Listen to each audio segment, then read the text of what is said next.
Hey, it's Heidi Rain, and this is Healthy Relationships with Heidi Rain. And I just want to say, welcome home. I am so glad that you're here because we're going to talk about something so important today, and that is how do you heal from a relationship with a narcissist? Now, you can insert toxic, dysfunctional, mean, selfish, abusive, hurtful, self-obsessed, cold.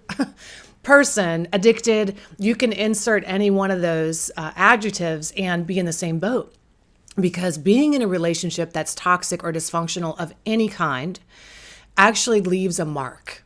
It leaves, you're like in a war, right? Without weapons, and you don't know how to navigate. And then when you get out and you finally escape, there's some PTSD from this thing. There is some shrapnel that's been left behind, and we're going to discuss that shrapnel today, because the truth is you cannot resolve a problem, or you can only resolve a problem to the level you understand it. And my goal here at Heidi Rain and this channel and the work that we do here is to really provide such world-class education on codependency, toxicity, and dysfunctional relationships so that we can break those generational cycles of dysfunction and heal the next generation one person at a time. Because at the end of the day, you deserve to have happy, healthy, mutually beneficial relationships. And the only way to do that is to understand the toxic patterns of dysfunction that are running behind the scenes that are keeping you from the relationships that you truly deserve. Okay, so I actually had this in a question. The sun's coming in. I actually got this on a question. Somebody sent me a message that I'm just going to share with you. I'm going to read to you and tell you how this came about, okay? The question is, no pressure at all. I'm sure you're very busy with your own agenda. Well, okay. But if at any point you feel like it, I find myself looking for videos on how to heal from my narcissistic relationship now that it's over. It's done, but I'm still in pain.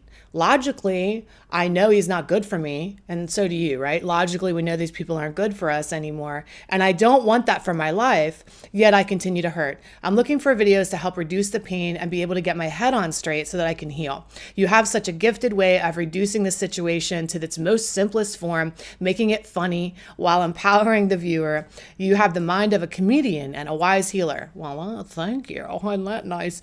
I wish I could let go. I feel like my fingers are open, but the hurt is stuck to the palm of my hand and it won't drop from me. Wow, what a metaphor. Who can relate to that? That you feel like the hurt, your hands are open, you want to let it go, but the hurt is just stuck to the palm of your hand. So we're going to talk about what that stuckness is. What is it? It is something very specific. Now, before I dive in to that specific stuckness, I do want to tell you this. This episode of Healthy Relationships by Heidi Rain is brought to you by Life School, LYFE School, which stands for Love Yourself First Empowerment School. And what is Life School?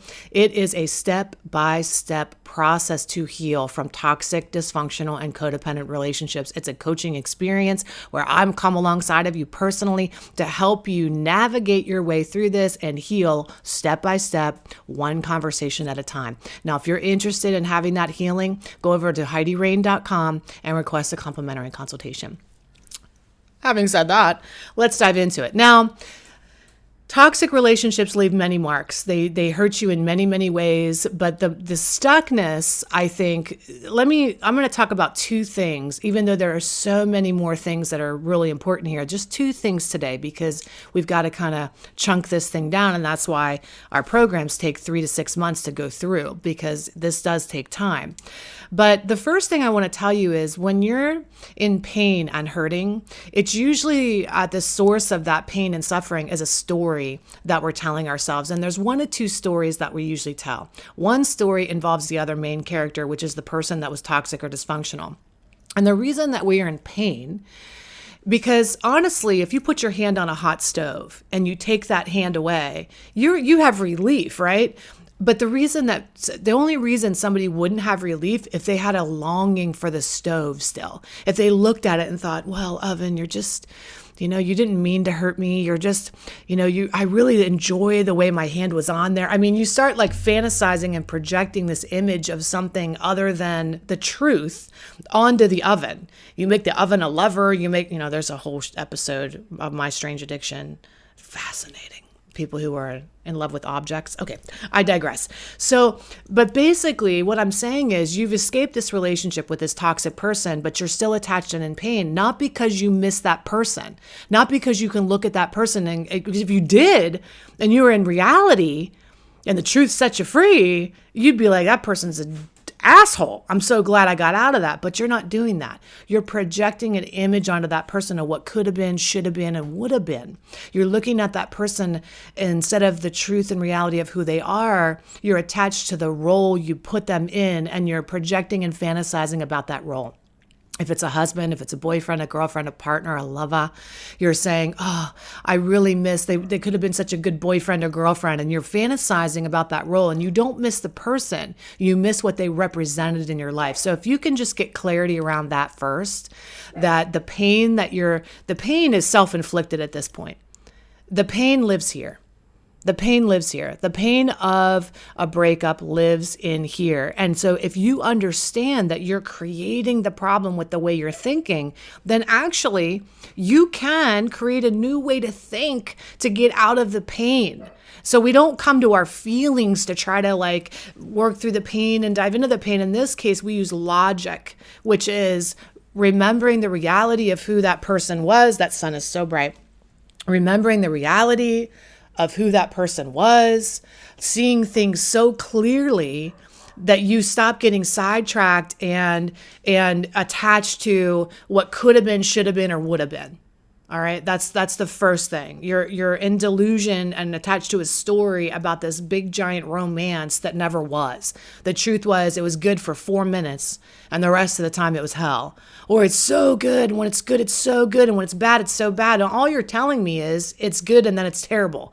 Well, do you know things can be good consistently? You actually deserve that. You're probably so used to that inconsistency that you think that that's normal, and it's not. That's not normal. That's not the way a healthy relationship is supposed to go, okay? The other story that you're attaching to, and the reason that we stay in pain, if we're not projecting onto other people a fantasy of who we wanted them to be for us and not looking at who they really were, is you're making up a story about what their behavior meant about you. And that will also keep you in pain. And there's only so many stories you can make up, right? But they all kind of lead back to one place, which is I'm unlovable, or I'm unworthy, or I don't deserve love, or I deserve love, but it's not available for me, or people hurt you, or you can't trust people. And you start making up all of these stories, and the stories are what keep you in pain. I'm going to be alone forever. I want you to start to think about the stories you've made up as a result of this toxic relationship. Now, this is not your fault, because as a survival mechanism, we want to stay in control of some kind when we're in a relationship with somebody who makes us feel out of control. And a way that we can stay like we're feeling in control is when we can internalize their behavior and pretend like we have some kind of effect on their behavior. Well, if I behave a certain way, they'll behave better. If I just am a better person, they'll treat me better. But we understand when we get out, there was nothing you could have done. You were there, and that's what caused the pain. Not that you could have puppeted your way out of it or made yourself behave in a certain way out of it. But so you attached a meaning to survive, but now you're on the other end of this, and that meaning that you gave it to survive, to maintain some semblance of control, is now hurting you because you're left with that shrapnel, and that's what you need to clear up so that you can get out of the pain. It's the lie you tell yourself about what their bad behavior meant about you.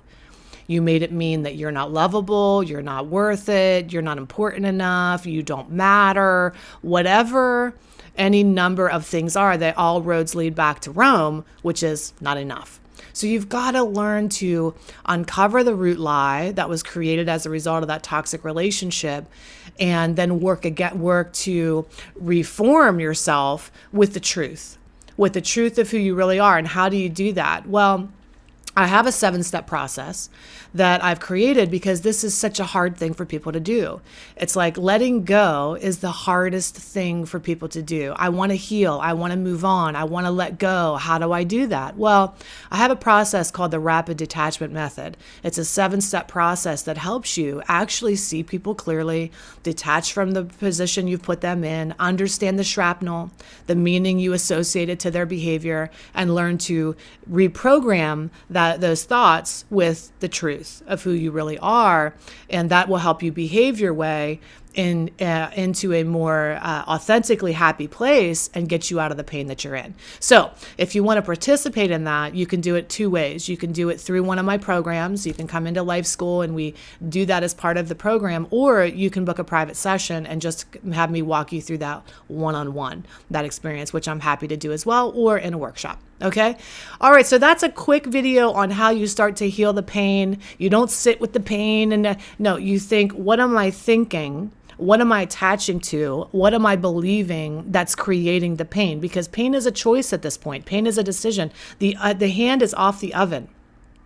We're out of pain. It might hurt for a little bit, but it's going to heal. Now, again, time doesn't heal all wounds. You need to know that. Seizing opportunity in the time you're given is what heals the wounds. So if you just wait it out, you might feel a little bit better and you get into a new relationship. And then what happens? You're attracting the same relationship over and over because you didn't uproot the lie that was installed as a result of that toxic relationship in the first place. All right. I love you so much. I hope this is super helpful. Let me know in the comments. Leave your questions, suggestions, and as always, I want you to consider going deeper and uprooting that belief for good and letting me come alongside of you in one of our programs, retreats, courses, workshops, private coaching. All right. I love you. Take excellent care of yourself, and I'll see you really soon. Bye-bye.